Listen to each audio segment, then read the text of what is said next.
So it's official. Britain has to start preparing for war. The new National Security Strategy makes that quite clear. It talks openly about the possibility of the UK homeland coming under direct threat in a wartime scenario. And if you're thinking, well, isn't that the kind of thing that governments plan for anyway? The hard truth is that Britain hasn't done anything of this sort since the end of the Cold War more than 30 years ago. For 3 decades, we've assumed that a large-scale war simply wouldn't reach our shores. And for that reason, the government hasn't seriously addressed questions like, how would we keep hospitals going in the event of mass casualties? Could the national grid stand up if it was under attack? And how would we raise and train sufficient troops to keep the war going? Ukraine, of course, has been living through exactly those scenarios for the past 3.5 years. Britain's defence chiefs don't assume that we face the same sort of threat as Ukraine, but they are very uneasy about all sorts of issues, from how everything from cash machines to the health service, or indeed control of our airspace, could be kept going. And they know that the readiness of our armed forces is shockingly low. Talk privately to people at the top of Britain's national security structure, and you learn just how unprepared our military is. No one is saying that an invasion of this country is imminent, but behind closed doors, there's real anxiety about large-scale cyber attacks, long-range drones, or indeed the possibility that British armed forces in Estonia on Russia's borders might have to fight a war. When Russia invaded Ukraine back in 2022, one general confided to me that our artillery only had enough shells to fight for around 8 days. Yes, 8 days. Now they have restarted some production of ammunition, so that's a positive. But the British Army has given away every one of its self-propelled guns to Ukraine. That was generous, but it obviously undermined our own ability to fight. And then there's the submarine service. It's struggling so hard with maintenance and readiness issues that on a good day, it can only put 2 submarines to sea. And one of those is the Trident boat, armed with nuclear weapons, which has a very specific mission. That means just one attack or general purpose submarine is available for everything else. And what about the Royal Air Force? Well, in one recent crisis, it showed its limitations.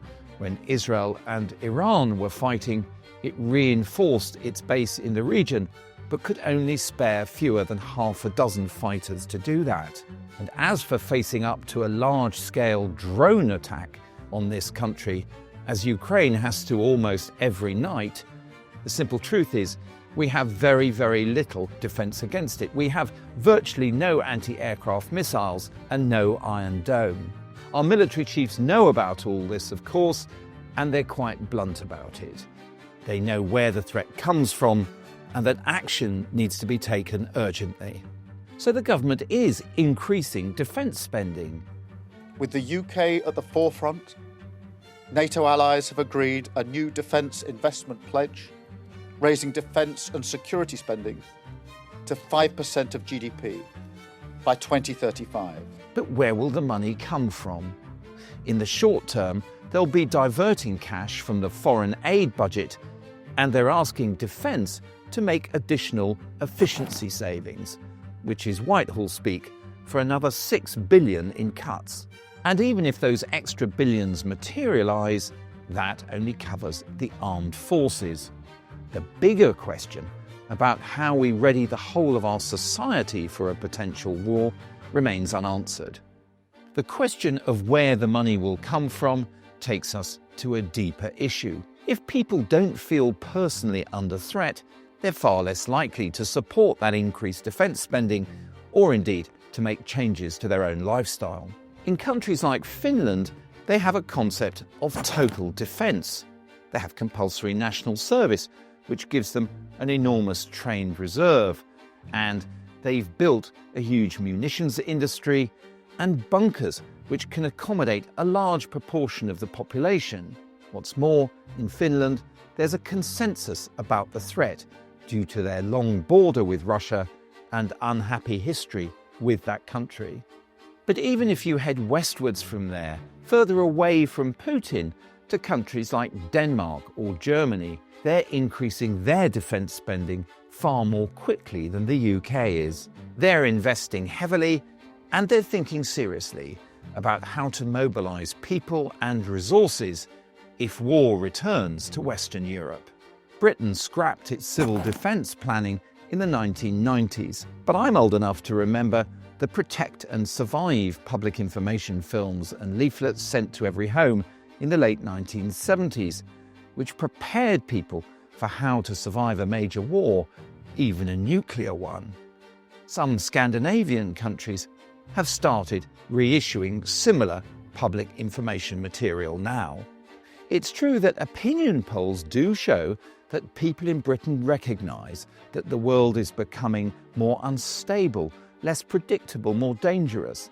But being an island still gives us a certain sense of security. And those same surveys tend to show that when it comes to spending priorities, most Britons put defence behind other areas, like health, education and crime. It's also true that Britain lacks the kind of national service traditions that many of our European neighbours have. So if public attitudes are going to be changed, that's going to require the government to show some real leadership.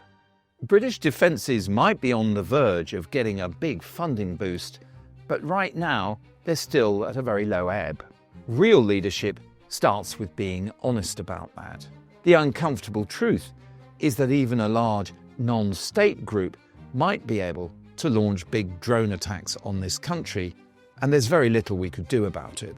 There's not much we could do even to stop the kind of simple drones that have appeared recently over some Scandinavian airports, and which many suspect have been sent by Russia. And while service chiefs talk about investing in exciting new projects, the culture inside the Ministry of Defence remains painfully bureaucratic. Things move slowly, and as the recently departed Chief of the Defence Staff revealed, getting anything done can be intensely frustrating. You've got these extraordinary Teams calls with 20 or 30 people who, and they're not in charge, they're not going to face the accountability if something goes wrong or it doesn't happen, but they have the ability to say no. That then slows it down. So if Britain really is to get serious about preparing for a more dangerous world, change has to start in the Ministry of Defence itself. Across Europe's armed forces, there's already a quiet but serious debate about how soon after any Ukrainian ceasefire Russia might be ready to take on NATO. Some say it could happen almost immediately. Others think we still have a few years. But what is clear is that Russia is mobilized.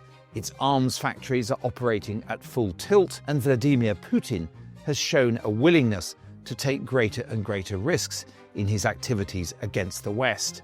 In other words, the clock is ticking. That's why urgency matters. Once the military and political leadership communicate that, perhaps the rest of us will get it.